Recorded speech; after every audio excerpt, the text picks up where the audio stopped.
Hi, I'm Father Bryan Brooks. I'm the pastor of the Church of St. Benedict here in Broken Arrow, Oklahoma. And I'm here to offer a suggestion for a Lenten devotion or even a Holy Week into Easter that you might be interested in.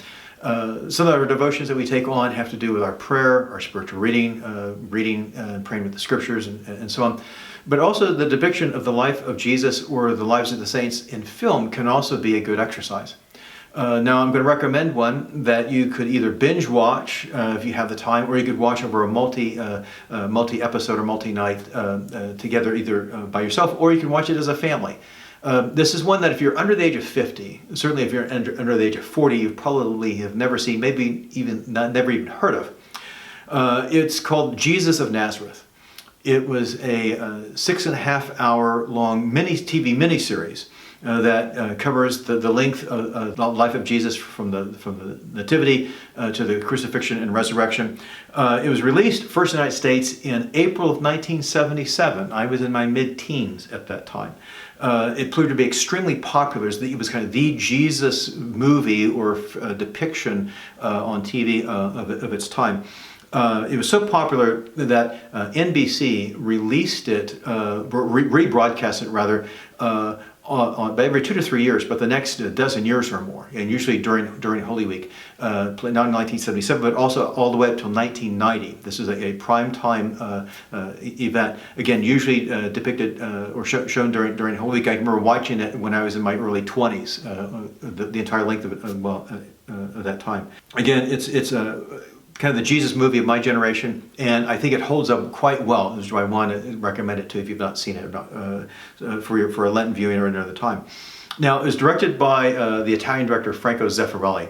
Zeffirelli was a well-known director of film, and also was an active Catholic. He counted among his circles of friends Archbishop Giovanni Montini, who later becomes Pope Paul VI. And supposedly how the idea of this miniseries comes about was at one time that Zeffirelli was visiting his friend at the Vatican, and they had dinner together, and they talked about different projects or different ideas, in which Paul VI thought it was a great idea. Now we refer to him as Pope Saint Paul VI, so actually this miniseries has a connection to a canonized saint of all things. It was aimed at a really pretty large audience. Zeffirelli's idea was kind of cast the net as wide as possible.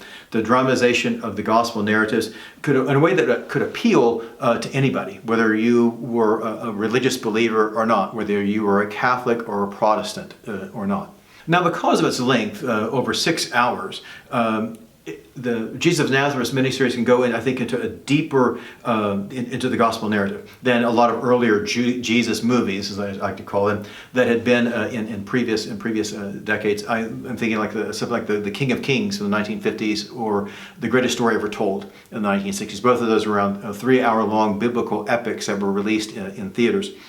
Because of its length, also, Jesus of Nazareth tries to give us more insight into the Jewish religious political dynamics, as well as the relationship with the Romans and such. It was filmed in North Africa, primarily in Tunisia. At the same time, interesting that another film that you probably have seen, or at least have heard of, is being filmed, and that's the original Star Wars. So also, although it was made for TV, it had a big budget, and it really shows. You see lots of kind of a cast of thousands during parts of the series. Now, the cast is made up mostly of British and American actors most of them were quite well known at the time. A lot of people who had won an Oscar or been nominated for Oscars. They included Laurence Olivier, James Mason, Anne Bancroft, Ernest Borgnine, Anthony Quinn, Rod Steiger, and also the late Christopher Plummer, who died just about a month ago. He plays Herod Antipas. Now, Robert Powell plays Jesus, and it's interesting, his portrayal of Jesus became pretty much this iconic image in popular Christian piety for about, I would say, the next, probably close to 25 years at least. I mean, depiction of Jesus in Christian imagery was often based on Powell's image, particularly of Powell's depiction of in the Passion, the crown of thorns with the blood running down on either side of his face. I have to say, Jesus of Nazareth, my favorite depiction of St. Peter the Apostle comes from this miniseries. James Ferrantino played him, and for me, just nailed the character. Peter is impulsive, he's hot-tempered, He's strong-willed. He's a reluctant disciple. He's reluctant to follow Jesus. He says, I'm a fisherman. This is my life. This is all I know. I can't leave this and go and follow this Jesus guy. But he does follow him, and he's a natural-born leader. Now some critiques. Jesus is depicted with blue eyes. Very distinctive blue eyes, which is Robert Powell's eyes. Now the historical Jesus, it'd be a really safe bet he didn't have blue eyes. No offense if you have blue eyes, but probably didn't. The historical Jesus probably didn't have them. The reason they went with the blue eye look was to give Jesus apparently a otherworldly appearance, and also he rarely blinks in the series as well for that same reason. Another critique is the Mary Magdalene, played by Anne Bancroft. She's incorrectly portrayed as a reformed prostitute. There's nothing in the Gospels about that. However, she does give a great performance.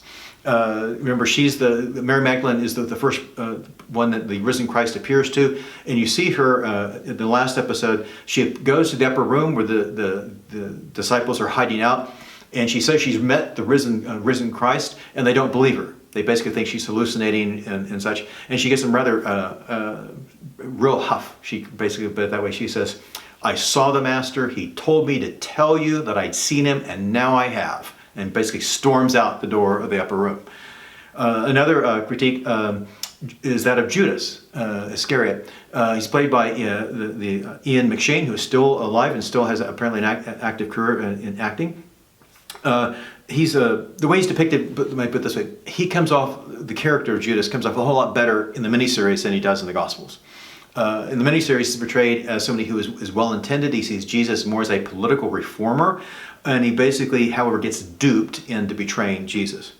Now, there is one of the characters, particularly in the latter part of the Passion narrative, who's a non-biblical character, the character of Zerah, played by the late Ian Holm. And if you've seen the Lord of the Rings movies, you know that he plays Bilbo in that trilogy. Zerah in Jesus of Nazareth is kind of one of the main antagonists, or kind of the villain who drives the drama of the Passion narrative. Now, some highlights. One, the crucifixion is probably one of the more historically accurate depictions of the crucifixion. Jesus is tied to a cross beam that he's forced to carry to the place of crucifixion.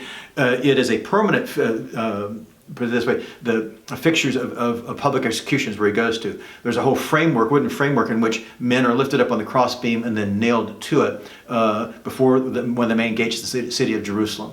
So they got that, I think, pretty well. Another highlight, again, these are just from the Passion narrative rather than the entire series, but one of the most striking things about for me from the Passion narrative is the Pietas scene. After the crucifixion, when the lifeless body of Jesus is lowered from the cross into the arms of his mother. Olivia Hussey plays Mary and plays her extremely well. That image, the Pietà of the grieving Mary, there's no dialogue. It's pouring rain, the way it's depicted, and Mary wailing.